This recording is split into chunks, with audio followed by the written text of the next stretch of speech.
As the removal of God becomes more and more prevalent in America, this will affect future pastors in their church ministries.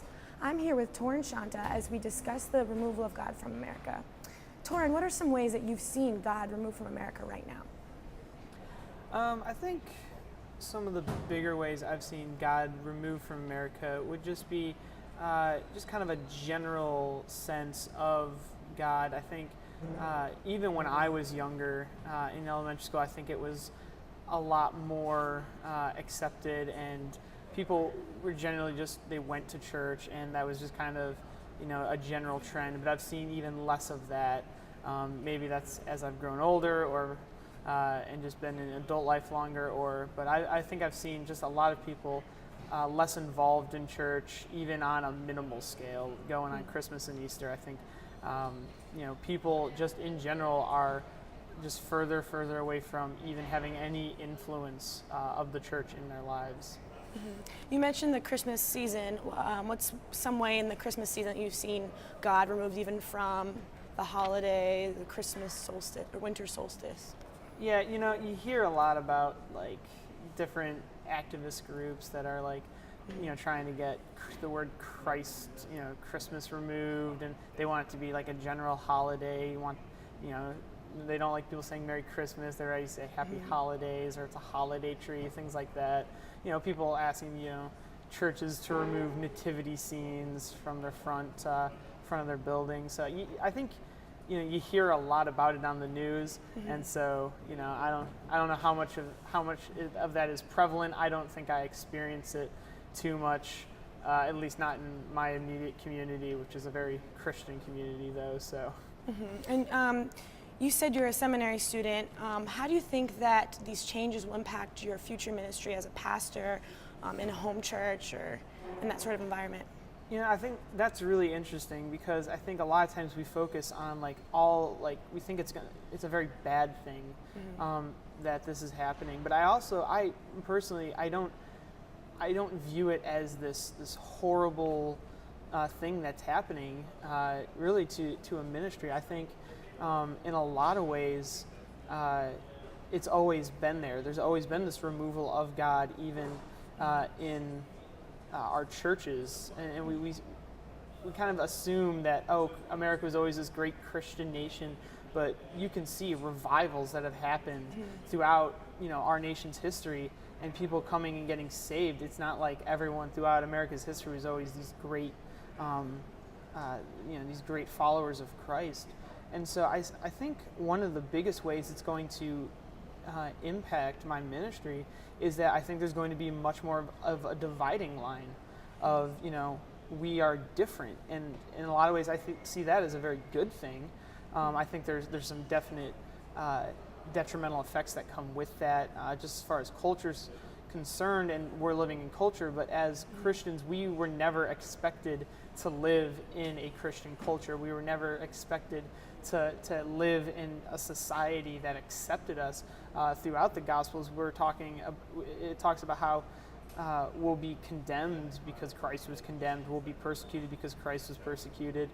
And so I think we might see more of that real persecution, not just people asking us not to say Christmas, but real persecution, which I don't think is necessarily always a bad thing. I think you see that's something that's expected, and it's something that really makes our faith real, makes us trust in Christ more. So in a lot of ways, I think this removal, so to speak, of God from culture might even benefit, it might not benefit my ministry financially or with just sheer numbers, but it'll cause people to really have to come to terms with, do I believe this? Is this something worth pursuing after? Is this something worth having in my life? What do you think the founders of our nation would say if they saw our country right now? Do you think they would be proud of our nation? I don't know how well I'm qualified to answer that question. I think, in a sense, I think there's some things that they should be very proud of with America. I think there's things that America does very well, but I think they would be very disappointed in a lot of things about America. I think they would be disappointed at some of the laziness and the